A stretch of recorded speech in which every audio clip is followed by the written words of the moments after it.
Bismillahirrahmanirrahim. Subhanallah, tabarakallah, alhamdulillah. Alhamdulillah, semua alhamdulillah, segala puji bagi Allah. Ini adalah raudhah, taman-taman syurga yang Nabi sebut. Ma baina baiti wa mimbari raudhatan min riyadil jannah. Di antara rumahku, rumah Nabi rumah baginda Nabi sallallahu alaihi wasallam dan juga mimbarnya di sana, ya, adalah merupakan taman-taman syurga. Dan di hadapan saya ini tiang 119 adalah tiang Aisyah, ya, yang mana baginda Nabi sallallahu alaihi wasallam menyebut dalam satu hadis sahih, ya, sekiranya kamu tahu tempat ini, nescaya kamu akan sanggup beratur untuk solat di sini, ya, iaitu di tiang Aisyah ini 119, ya. Dan ini adalah tiang Abi Lubabah, tiang Taubat. Dan sekarang saya menuju ke makam baginda Nabi sallallahu alaihi wasallam untuk memberi salam kepada Rasulullah. Dan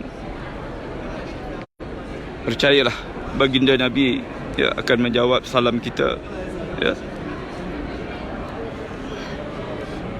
Kita ditegah untuk meninggikan suara di hadapan baginda Nabi sallallahu alaihi wasallam. Ketika memberi salam kepada baginda ini, kita perlu merasai, menjiwai bahawa, ya, Nabi mendengar salam daripada kita umatnya.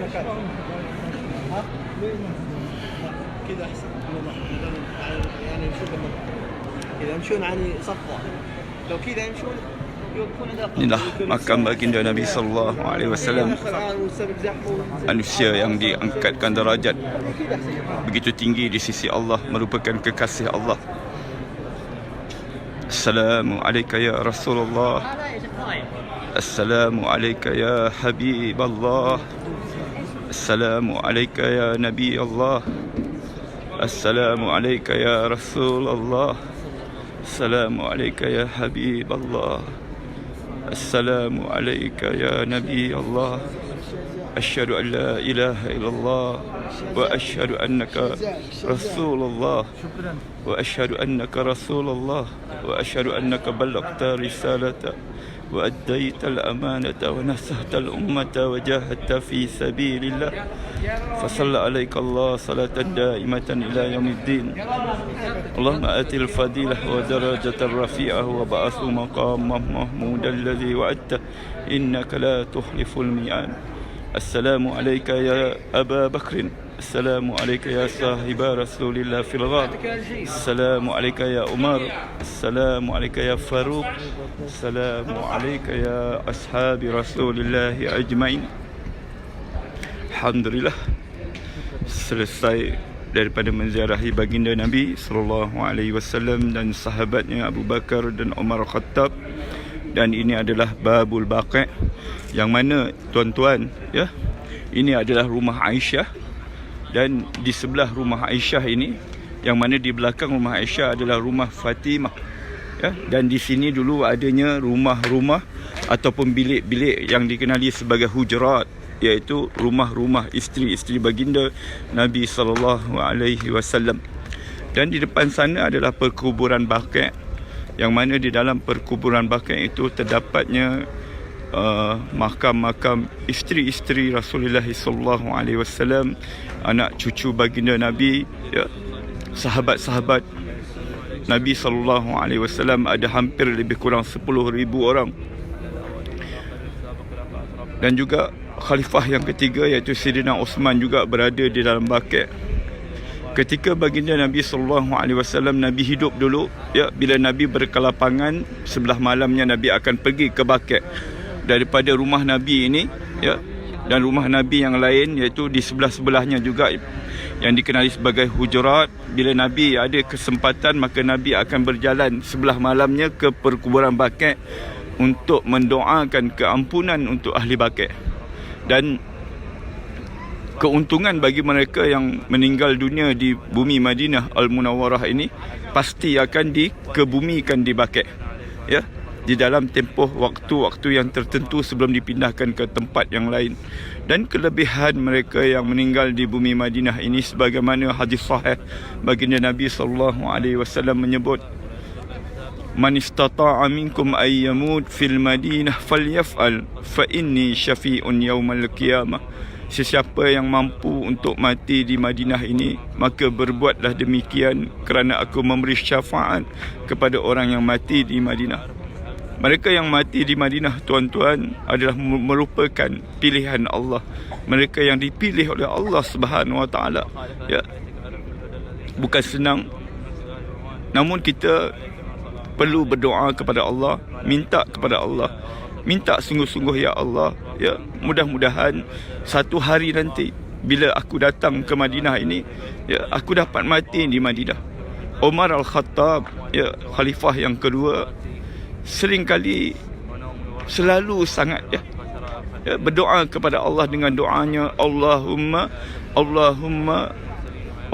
rzuqni syahadatan fi sabilika waj'al mauti fi biladi nabiyika. Itu doa Umar Khattab, ya Allah, rezekikan aku syahid di jalan Engkau dan matikanlah aku di negeri Rasul Engkau. Dan Allah, ya, Allah Subhanahu Wa Taala telah berkata, ud'uni astajib lakum. Berdoalah sungguh-sungguh, minta sungguh-sungguh, maka akan kukabulkan doamu. Maka doa Umar ini diistijabkan oleh Allah Subhanahu Wa Taala. Maka Umar mati di Madinah. Ya, mati di Madinah. Untuk Umar kita rasa tak pelik, ya, kerana Umar memang tinggal di Madinah. Tapi yang kita rasa takjubnya, Umar mati syahid. Umar mati syahid dalam keadaan Madinah ini aman. Malah Islam telah berkembang sampai ke Eropah. Namun kerana keberkatan doa Umar itu, Allah pilih dia, ya, Allah pilih dia untuk syahid di jalan Allah Subhanahu Wa Taala. Mudah-mudahan kita semua dipilih oleh Allah Subhanahu Wa Taala mati di dalam keadaan husnul khatimah, mati dalam keadaan baik, dan dijauhkan, diselamatkan daripada mati dalam keadaan su'ul khatimah, mati dalam keadaan buruk. Kerana kejayaan manusia adalah matinya dalam keadaan husnul khatimah. Kita hidup di dunia ini walaupun kita ni hebat, mempunyai pangkat yang besar, mempunyai kekayaan, malah kalau kita ni pun orang ibadatnya hebat, tapi kalau ditakdirkan kita ni mati dalam keadaan su'ul khatimah, kalau kita mati dalam keadaan su'ul khatimah, maka binatang anjing itu lebih mulia daripada kita, tuan-tuan. Na'udzubillah min zalik. Seorang ulama pernah menyatakan ketika dia berjumpa dengan anjing, ya, dia berkata, belum tentu aku lebih mulia daripada engkau, anjing. Ya, sekiranya kalau aku mati dalam keadaan su'ul khatimah, aku lebih hina daripada engkau. Begitulah kita manusia ini, tuan-tuan. Kalau kita dicabut nyawa dalam keadaan buruk, dalam keadaan kita su'ul khatimah, dalam keadaan kita berdosa kepada Allah, dalam keadaan kita tidak sempat untuk bertaubat kepada Allah, maka kita menjadi sehina-hina manusia. Oleh itu minta kepada Allah selalu di dalam sujud kita, di dalam solat kita. Setiap hari kita solat 5 kali satu hari sekurang-kurangnya.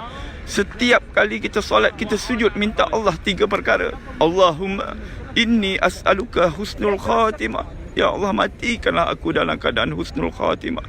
Allahumma rzuqni taubatan nasuha qabla al-maut. Ya Allah, rezekikan aku taubat nasuha sebelum datangnya kematian. Allahumma ya muqallibal qulub sabbit qulubi ala iman wa ala ta'atika. Wahai Allah yang memegang hati, ya, tetapkanlah hatiku dalam iman dan taqwa.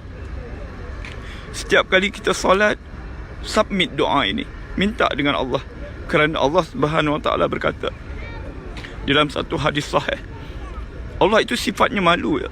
Allah kata, aku malu pada hamba-Ku bila hamba-Ku berdoa kepadaku dan aku tidak istijabkan doanya. Oleh itu, tuan-tuan, ya, marilah selalu kita berdoa kepada Allah, minta apa saja kepada Allah, bergantung harap hanya kepada Allah Subhanahu Wa Taala. Sekarang suasana di Madinah ini, lepas daripada solat Isyak, keadaan cuaca memang tengah sejuk, mungkin dalam keadaan 13-14 darjah Celsius. Namun alhamdulillah rasa sangat-sangat tenang di bumi Madinah ini, yang mana ketenangannya memang kita tak dapat rasa di tempat-tempat yang lain. InsyaAllah, ya, yang mana belum pernah sampai di bumi Madinah Al-Munawwarah, submitlah doa, minta dengan Allah, ya, minta dengan Allah. Kalau kita ini tak ada duit, tak ada kemampuan daripada sudut keuangan, minta kepada Allah hadiah, minta hadiah daripada Allah, ya. Allah itu maha kaya, tuan-tuan. Kita ini yang miskin meminta. Oleh itu minta hadiah dengan Allah. Kalau kita tidak ada kemampuan daripada duit, daripada keuangan kita tak cukup, rasa-rasanya memang tak cukup, ya, maka minta Allah hadiah, ya. Minta Allah hadiah. Tidak ada mustahil di sisi Allah Subhanahu Wa Taala. Saya dah buktikan, ya. Saya dah buktikan, pernah ajar orang dan telah termakbul doanya dengan hanya minta hadiah daripada Allah. InsyaAllah saya akan kongsikan kisah seorang lelaki pakcik ini yang telah dihadiahkan oleh Allah, ya, datang ke bumi Mekah, ya. Sedangkan pakcik ini tak bekerja pun. Jadi insyaAllah kita kongsikan di lain masa, di lain waktu. Dan untuk akhirnya, dari sini kita dapat lihat kubah berwarna hijau, yang mana di bawah kubah warna hijau itulah rumahnya Aisyah radhiyallahu anha, tempat makamnya baginda Nabi sallallahu alaihi wasallam.